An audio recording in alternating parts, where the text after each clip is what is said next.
Lovely.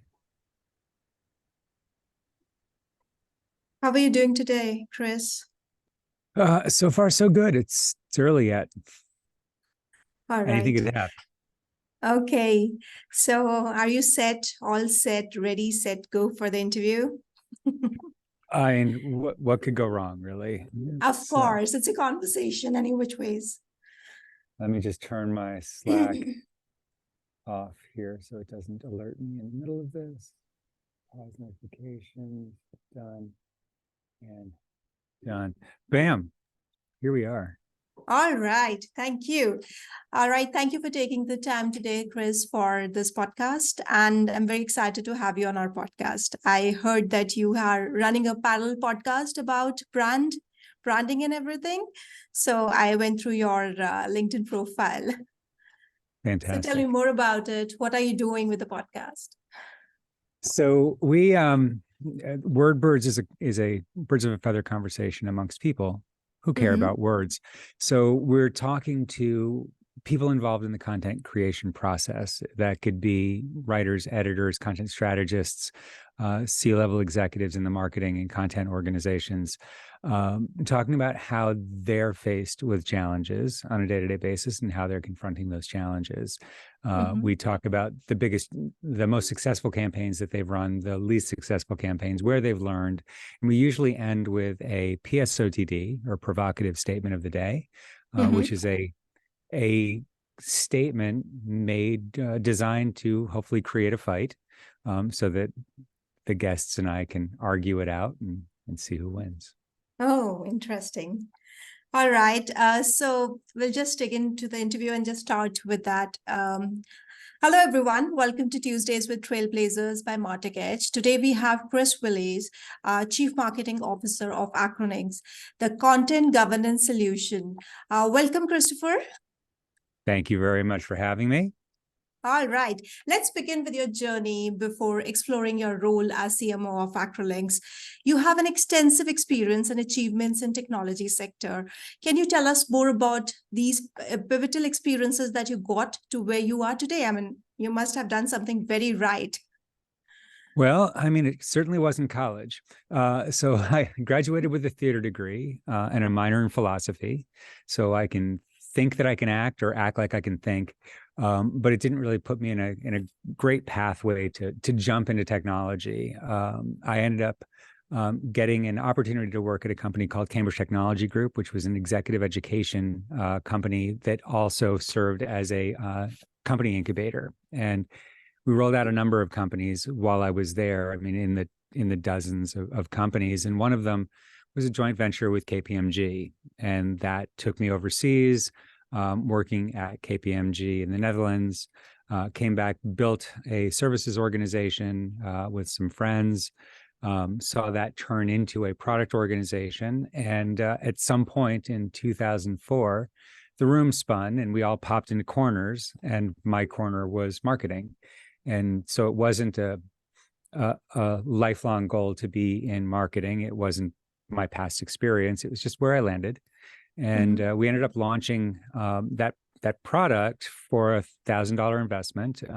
We packaged up it was a mobile application that we had built very specifically for personas in the financial services industry. And we packaged up devices on a custom-made pillow and a custom-made box. The whole thing cost $1,000.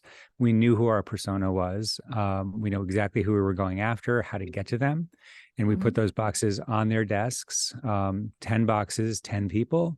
And that turned into our first 4.5 million in business for that product, just based out of our, inexperienced but correct view of persona selection and focused development. And we built that company into a leader in mobile application development over the course of 2004 to 2014. From there, again, moving from that company into other places in the mobility industry, specifically mobile cloud testing at Perfecto Mobile. But the problem that I had, which brings us to where we are today, was that many of my best writers in that company were very, very smart technologists who spoke English as a second language. And so their writing was very complex and technical, but generally not great. And the editorial process is really hard, right? So I can't change the quality of their content without risking changing the context of their content. And so time and money and exhaustive amounts of effort to get content in line. And then I met Acrolinx, and the idea of being able to push a lot of the editorial process over to the writer in the first draft. So when it leaves their computer, it's good. It's objectively good. It's scored, and it shows you why it's good. And that was very attractive to me, so much so that I thought I would come and join this company. And here I am today. So you have your, whys drawn very well. You know why you are here and what you're doing. So I think that's a start of anything great. So thank you for sharing the backstory of how you got yourself started. And I was going through your LinkedIn profile. And one thing grabbed my attention, and that was I noticed that you're describing yourself as CMO plus. Could you please give us more context about it and how it has shaped up your career till now? Sure. I do say that. I also use the more brandable hashtag of more than marketing, which I like a lot. And I think that when I originally started using that hashtag, I think it was a differentiator that I do a lot more than marketing in this organization, and I'll talk about what that is. But I think that's less of a differentiator today. I think CMOs in particular have reached for more inside the organization, and where we can have impact is further into sales with more impact and management around the pipeline. It's in the product organization, not because we're product people necessarily, but because we need product for lead gen. So the idea of being able to influence innovation, to be able to create the bait for the growth of the company is super important. And that's been the experience that I've had here. So in addition to owning marketing, the idea of pipeline management as a separate entity so that our sales leadership can be very focused on current quarter. Like right now we're in Q4, and our sales leadership is 100% focused on this quarter's success. I, on the other hand, am focused on the future. So I'm looking at creation of new opportunities. I'm looking at progression of existing opportunities. I'm looking at quarter plus one, quarter plus two, to make sure that as the clock ticks from December 31st to January 1st, we're in a good position to start the new year from a sales opportunity and pipeline standpoint. We don't see that in every business. But what it allows us to do is have great visibility into both how our current pipeline looks and how it's progressing into our rolling 4 quarters forward. On the product side, same idea. I'm tasked with generating opportunities. So we're trying to create this pipeline. And if we don't have bait, if we don't have a candy bowl out on the front steps that people are coming and taking candy from, then we're going to fall behind, because so many companies now, especially in AI, have that candy bowl of features that are free and available on their website, and people are coming and maybe the candy is garbage, but it doesn't matter. It's still candy, and it still represents a lead that I'm not getting. So from my position, I'm looking at how we can innovate specifically in areas where it will draw attention, where we can get media interest, where we can build analyst awareness, where we can generate new leads. And all of that puts me in a lot of different places in a business. But again, I don't think that's as individual as it was several years ago. In most CMO searches now that I'm involved with helping other companies, we're looking for a CMO plus type profile, people that can do a number of things. Multiple hats. Kind of, yeah. Okay. That brings me to another question. How different it is from demand generation? So I think that, for me, right, demand gen is how you pay all your bills. So it becomes the most important aspect of what people look at from the outside of your department of what you do. That's not to say that it's the most important thing, because it really starts all the way back.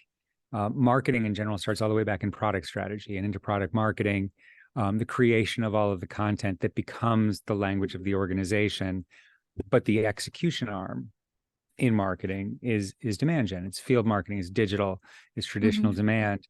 And if that doesn't work, it actually doesn't matter how good everything else is. You could have built the best brand. You can have a fantastic category definition. You can have great relationships with the media and with analysts, but none of that will matter if that execution arm doesn't work. And so from a demand standpoint, that's the execution, that's the fuel. And then as we reach into pipeline, that's where it all comes together and moves through the engine to turn into eventually positive sales results. Oh, okay. That's commendable, and for sure must take a lot of grit and planning at your end when you are doing all that kind of stuff. So let's shift our focus a bit and get to know Acrolinx. Acrolinx stays ahead in fast-changing SaaS space by using one-of-its-kind linguistic analysis engine in its AI platform. How does the Acrolinx editorial management system help improve editorial efficiency? I would like to know that, So the problem we're solving, and you hit it, is efficiency with managed risk at scale. So we're trying to optimize the editorial process. There's content everywhere in a business right now, everywhere. And with generative AI, it's even more.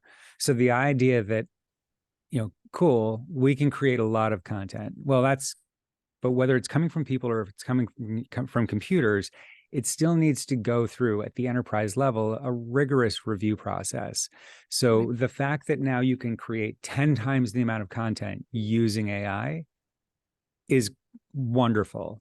Do you have 10 times the number of human editors? Because the answer is no. Like, I know that answer 100% of the time. The answer is no. So you can't keep up with the amount of content you're creating. And what you run into is maybe we can get to 10%. Like the most important stuff, we're going to be able to review eyes on 10%, which means 90% of your content is either not going to progress to publication, or worse, it is. And if it does, it's going to move out without eyeballs. And there's so many things in your content. Like, people can put up with badly written content. Like, grammatical errors are not okay, but people will live with that. They'll read through that. But things like clarity, do I understand this content? Inclusive language, is this offensive? Like, when we look at the way that our product reviews content, like, there are thresholds. So maybe you need to get to an Acrolinx 80 out of 100 score on clarity. It means that your content's pretty clear. But then the flip side of that is inclusive language. You need to get to 100% on that, because if you leave one thing, it has dramatic impact on your consumer base, audience. So what we're doing is, first, we're taking all of your enterprise guidelines. Our customers tend to have multiple style guidelines. We sell to the biggest businesses in the world. So between one and dozens of different style guidelines of how they communicate to their audiences. We also have customers that have page style guidelines and don't even think that's enough. So this incredibly complex thing, we're operationalizing that, making it useful in the organization. And then there's two pieces. It's live author guidance for everybody that writes and publishes. So sitting right in your authoring environment, wherever you create content. So whether it's Word or Google Docs, or if you're a technical documentation writer, you could be writing in Oxygen or Madcap Flare. If you're a designer, you could be using Adobe products. Wherever your content's being created, we're there. And we're prompting you with feedback on how you're writing. So simple things like grammar and spelling, but also we talked about clarity, consistency, terminology, inclusive language, emotion, all the things that you want to put into your content provided to you right while you're writing, saying, hey, that sentence is particularly unclear. Would you like a suggestion on how to make it more clear, using your company knowledge and your company voice? and then providing that feedback to them so that they can just click a button and make that content better. Because here's the thing, like clarity guidance is fantastic. Hey, your sentence is unclear. Okay, I'm writing in a foreign language and I am writing as well as I can. And you're telling me it's not good enough and you're asking me to rewrite it on my own. I already gave you what I have. Like, this is it. So the ability to say, suggest, using my company knowledge, using my company style, suggest to me how to improve this. That changes the game, because now we're going to take that whole clarity aspect of your content and rise that up. That's going to go from an Acrolinx 80 to an Acrolinx 95 overnight with a click of a button.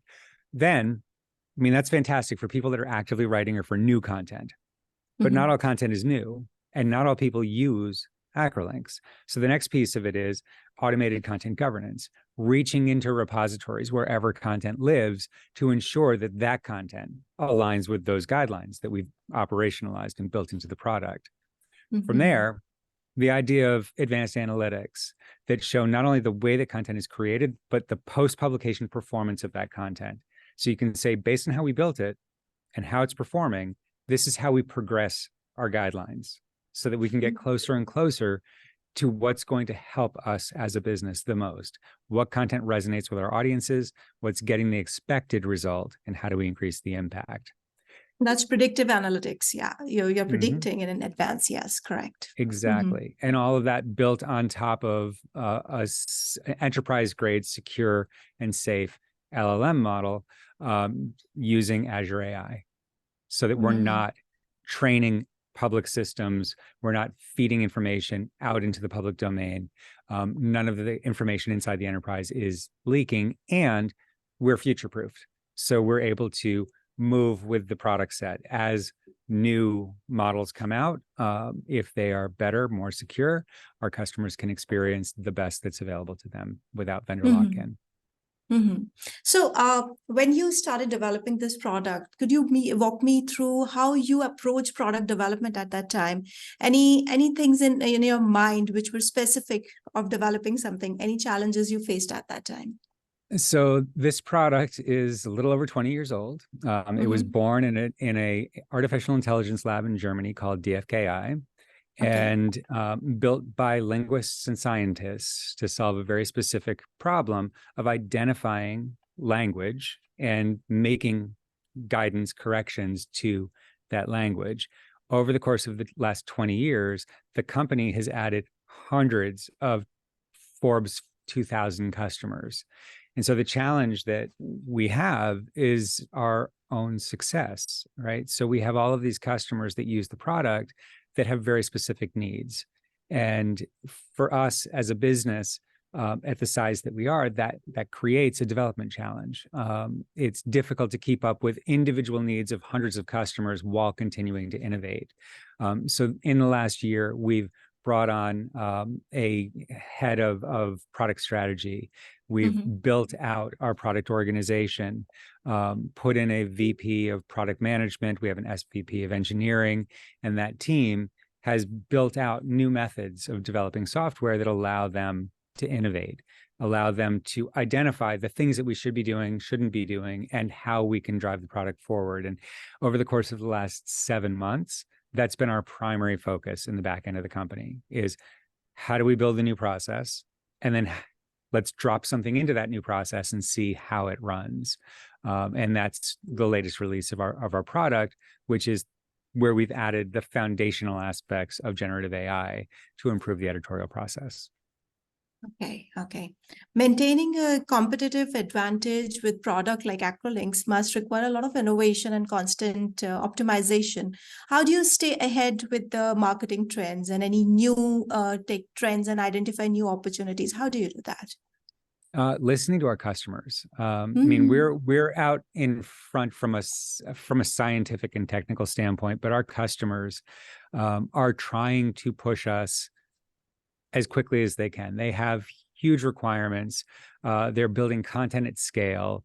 I mean, when you think of like the largest software company in the world, its colors are blue, for instance. We're at the cutting edge of their initiatives, of what they're doing in the automation of not just the editorial process, but content creation in general. And so our innovation path needs to align with their goal. Our long-term plan, our North Star from a product standpoint, is to drive as much automation into the editorial process as possible. So we're trying to get to 90% automation and 100% content alignment inside our customers.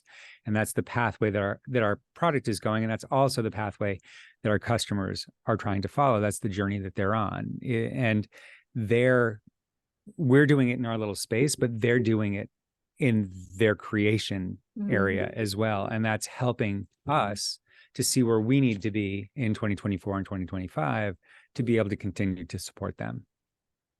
Oh, that's incredibly impressive, Chris.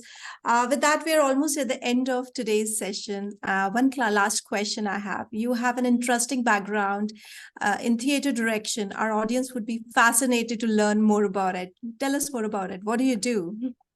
So decisions were made freshman year of college. As it turns out, so I did theater in high school, and I really liked it. And in college, I did direct. I'm not a great actor. I don't know what to do with my hands, but I did enjoy directing quite a bit. And I remember waking up my senior year thinking, oh no, what have I done? Like, how am I ever going to get a job? But it's interesting looking back now, it clearly worked out. But when I superimpose what I studied and what I did in college with what I do now, you see a lot of similarities. You see a lot of bleed in from my education in the way that I operate as a manager in a business. As a director, you can't jump up on the stage the night of the show and save the play. Like, that's not your job, and you can't do it anyway. You don't know the lines. So your job is to pick the right people, give them context and blocking, give them the support they need to do the best job that they can do, and then get the hell out of their way and put the faith in the folks that you put there. And I think that the people that work with me in the organizations that I've been involved in would say that that's how we run. We know our metrics.